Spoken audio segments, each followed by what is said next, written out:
Musk and Ramaswamy's DOGE, a cocktail of corruption, illegality, and harm. Soon-to-be President Donald Trump has tasked biotech billionaire Vivek Ramaswamy and the world's richest man Elon Musk to co-lead an entity they're calling the Department of Government Efficiency, or DOGE for short. With this assignment, you have a perfect cocktail of corruption, nascent federal advisory committee poised to violate open government rules, declared goals that are unattainable, and an underlying agenda that's unpopular. The super wealthy men have a two-part plan. Part one, gut federal government regulations. Part two, slash government spending. The ideas they are discussing would hamstring government agencies from protecting Americans against wrongdoing corporations, hurt regular people, and transfer massive amounts of wealth to the super rich class that Musk and Ramaswamy represent, not to mention the two men themselves. Cutting regulations, Musk has called this push an existential issue, claiming that humanity will never reach Mars unless we get rid of the mountain of smothering regulations.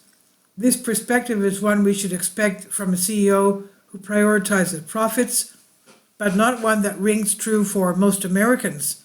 The people government rules are intended to protect.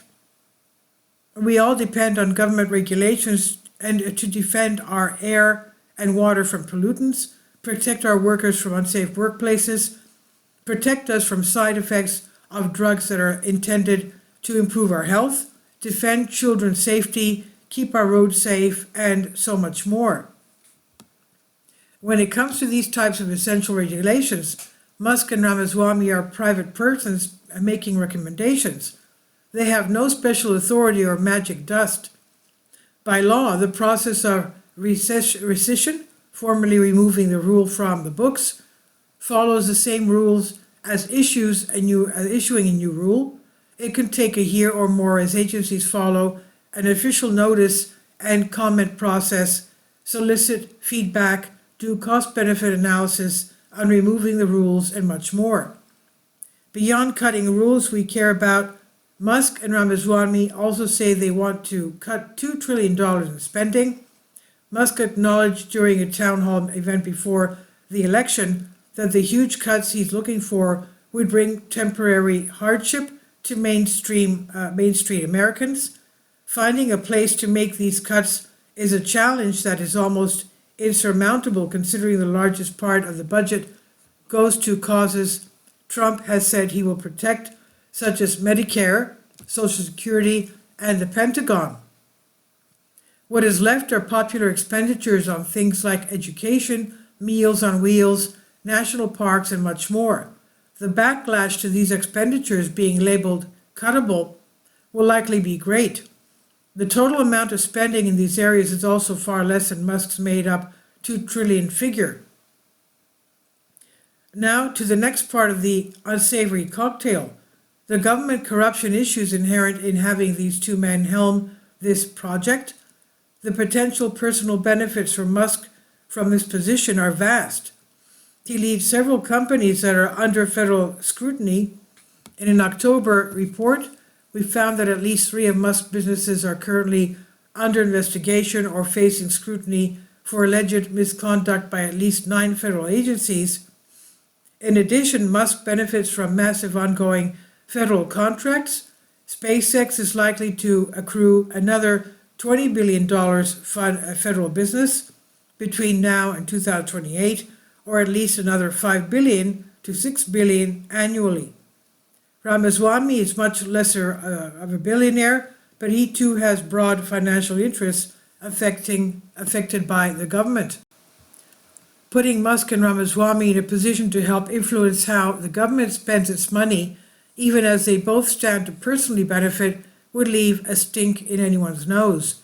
The final ingredient of the DOGE cocktail is the potential improper conduct of the entity itself. DOGE meets the textbook definition of a federal advisory committee, and as such it should be governed by the Federal Advisory Committee Act, or FACA for short, or will be once Trump takes office. This law is intended to ensure that advisory committees contain balanced representation. 2 billionaires does not constitute balance. And the federal open records law applies. Public Citizen has sent a letter to the Trump administration making clear that DOGE will be an advisory committee once Trump is inaugurated and becomes president, and that it must abide by all the rules that come with that definition.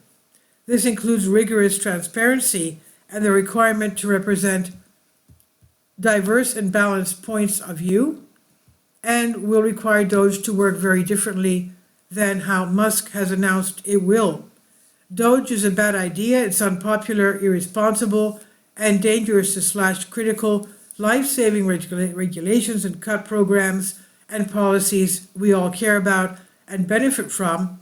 It's also incredibly problematic that it's helmed by people who are trying to take shortcuts, are poised to use the project to enrich themselves at the expense of other people, and are skirting the open government regulations that will be applicable to it.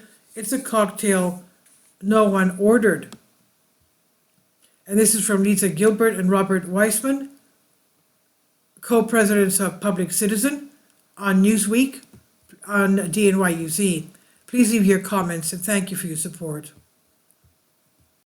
Finally, support my Patreon account. The daily posts are 5 videos daily, and they are totally different from what I have on my YouTube channel. Thank you so much for your support and that you find all my content so interesting. You'll find the Patreon account details in the description box below.